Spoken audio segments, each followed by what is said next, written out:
Well, it is a massive match at Anfield on Sunday as Liverpool take on Manchester City. Before that, though, plenty more to look forward to. On Saturday, Leicester take on Crystal Palace in the lunchtime game. There are 2 3 o'clock kickoffs as Fulham host Bournemouth and Nottingham Forest travel to managerless Wolves. Then the late kickoff on Saturday is Tottenham against Everton. On Sunday, a whole host of fixtures to look forward to. Aston Villa facing Chelsea, Arsenal travelling to Leeds. A big game at Old Trafford for Eric Ten Hag's side as they host Newcastle. West Ham travel to Southampton, and we've already had one game this evening as Brentford beat Brighton by 2-0. Welcome back to Team Talks. What a game to look forward to on Sunday. It is a blockbuster, Liverpool against Manchester City. Let's hear from both managers, Pep Guardiola, but first, Jurgen Klopp. Anfield, it's us against Man City. Yes, they are in the moment definitely the best football team in the world. That's how it is. But we will give it a try anyway, knowing there are no guarantees. But we know we get help from a full Anfield, and we try to use that. It's part of the nature of the competition, and that I pay zero attention about they are good moment or bad moment. I analyze how is the team and always spending the best of them. And this is what we have to approach. And it's not necessary to tell to the players. They know, because in the last years we fought for all the competitions and all the titles, and close, really close.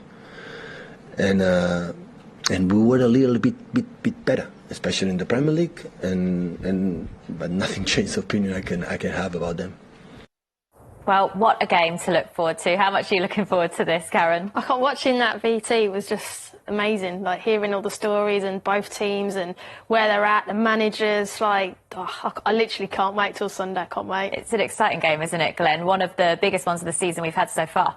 Yeah, definitely, and these two teams have built up a rivalry over recent years, but did like in Klopp's interview there, him conceding already, saying that Manchester City are the best footballing team in the world.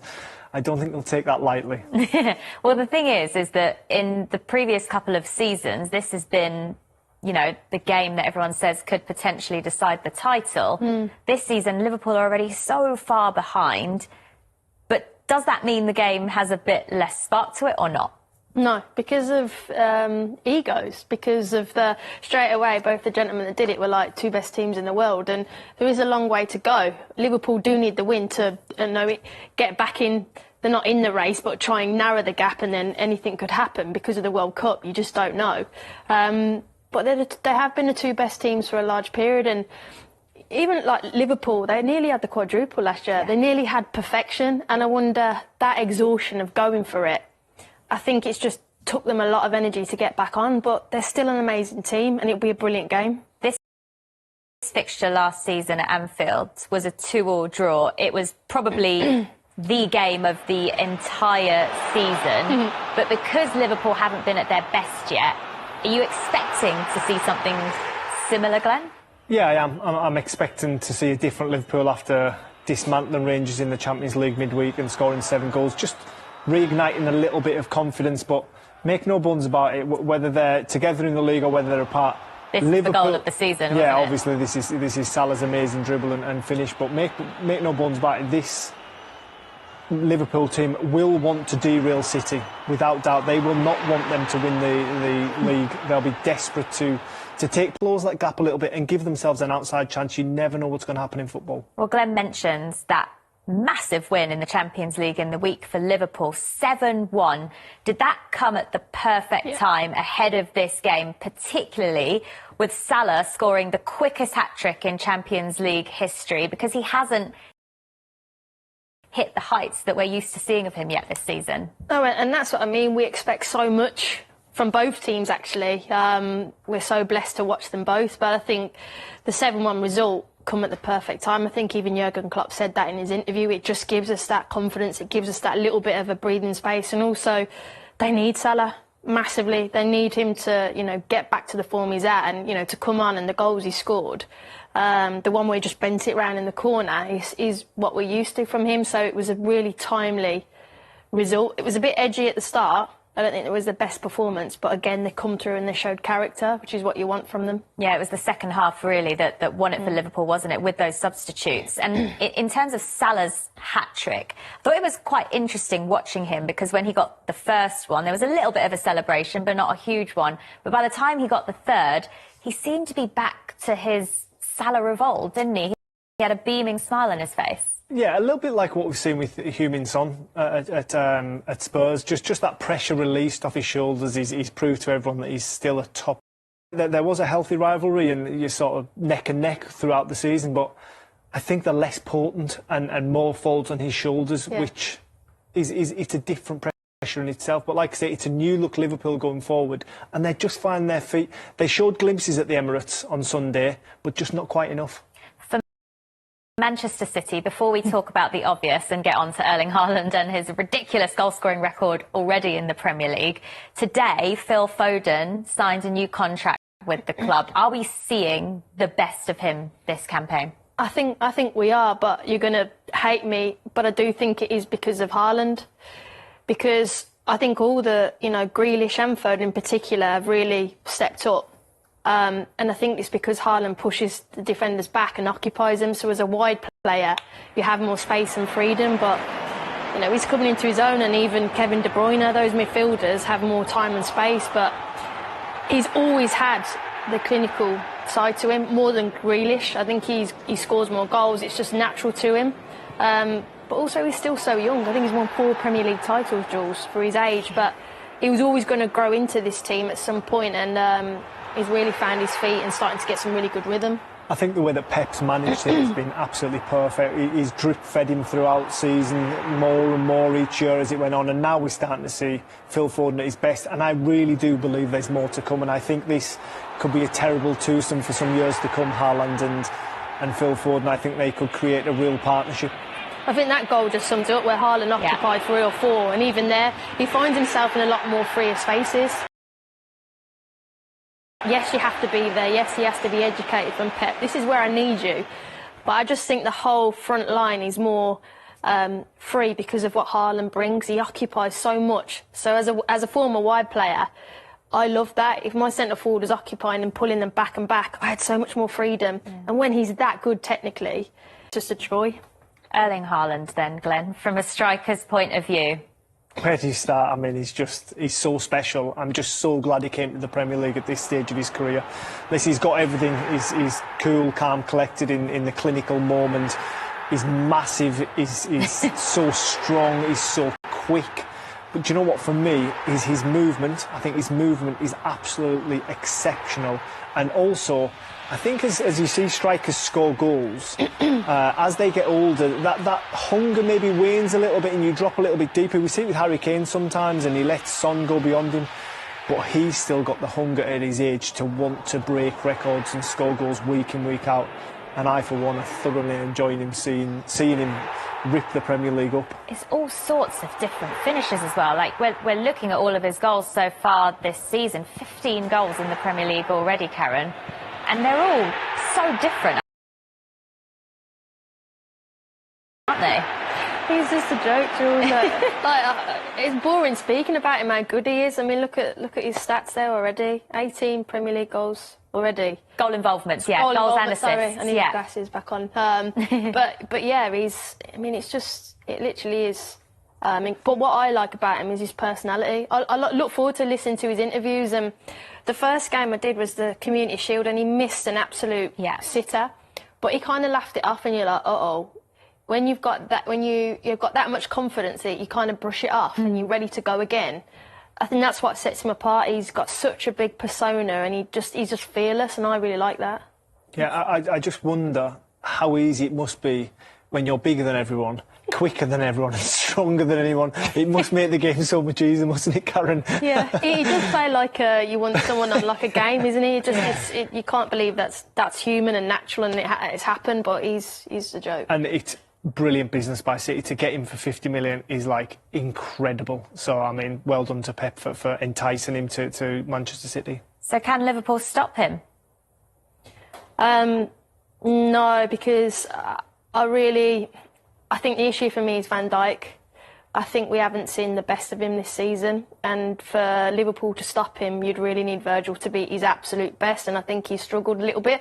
He can step up, and Konate's come in the last game as well, and he's done well, but I think it's just too much. And even if you do stop Haaland, it's Foden, it's Kevin De Bruyne, there's so many more, and I don't think Liverpool are on form enough to stop the front line of City. Even if you do stop Haaland, it's everyone else. That is a clash I'm really looking forward to seeing. Van Dijk versus Haaland. That's a heavyweight clash, and I'm looking forward to seeing who comes out on top. Remind ourselves of the Premier League fixtures, and we've had football every single day this week, and it continues tonight. The Friday night football is Brentford against Brighton.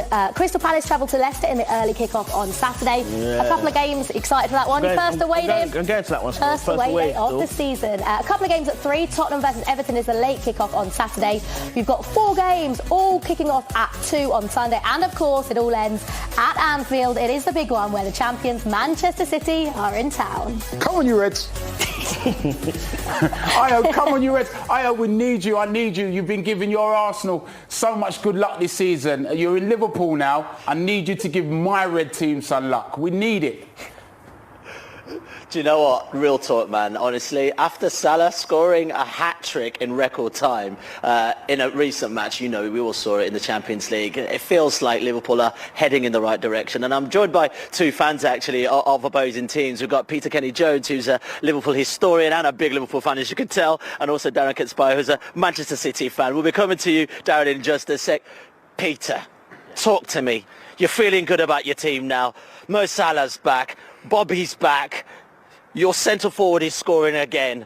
It feels nice at Liverpool, doesn't it? Yeah, well, I'm all positive after Rangers. Probably the second half more than the first half. But we're free scoring. We're looking good going forwards. But the issue, as I think everyone knows, is probably what's going on at the back. But we're at Anfield the weekend, and I think there's no reason why we shouldn't be positive that we can get a result, get a point, or hopefully get all 3 out of it. You talk about getting the result, but let's face it, though, a few injuries as well. Trent's out, Diaz is out, 2 key players. Yeah, definitely. I think a lot has been pointed at what Trent Alexander-Arnold's doing defensively, and whether that's true or not, obviously what he provides going forward will definitely be missed at Anfield. But I think Joe Gomez adds a lot defensively for us.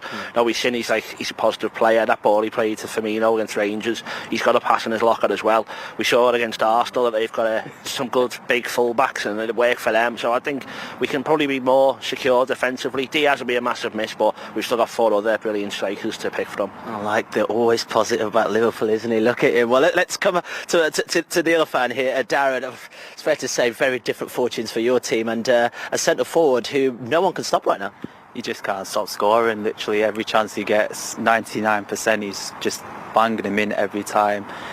For me, if Haaland scores first off the Anfield game, I think we're just going to win it personally. You can't stop him when he's in that type of venom, in that type of form. And plus, with the supply he has, Bernardo, De Bruyne, Gundogan, Bernardo Silva, everything is just too easy for him. That's what we said last week as well, is that all those players you've just mentioned that can assist Haaland can also score goals as well. So you take him out of the game, you've also got a plethora of midfielders, full-backs and wingers that can do the job.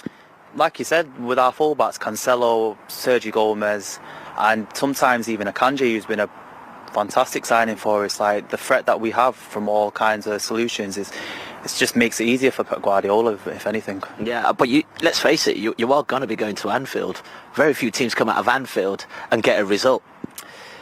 This season's been a bit of a different one, but yeah, if you said to me last season, Anfield, yeah, I'll be pretty thinking, okay, it's going to be hard. But with Haaland up top, I just feel like it's a thing of, it's more, with him, anything's possible. And I feel like he has a good game, we win the game. Well, we look at where you guys are currently. 13 points between you and Manchester City. That's a massive, massive point difference. You think Liverpool have a chance of making this up as the season goes along? Yes. Of course we can. We've shown we're pretty much unbeatable at home when it comes to the Premier League, especially. Van Dijk's got that record stretching back years. We had a terrible record during the COVID years, but that was largely because of a centre back crisis. We should be all right for the rest of the season. I think after the World Cup's going to be massive because we'll have hopefully a lot of injuries back. Obviously, we said Diaz still a bit of a problem, but he should be back after the World Cup. Salah's going to be fully rested. I think there's no reason why you shouldn't be positive like I always like to be. And yeah, we're still definitely in the mix, and the best way to do it is by beating City, and that'll show everyone we are.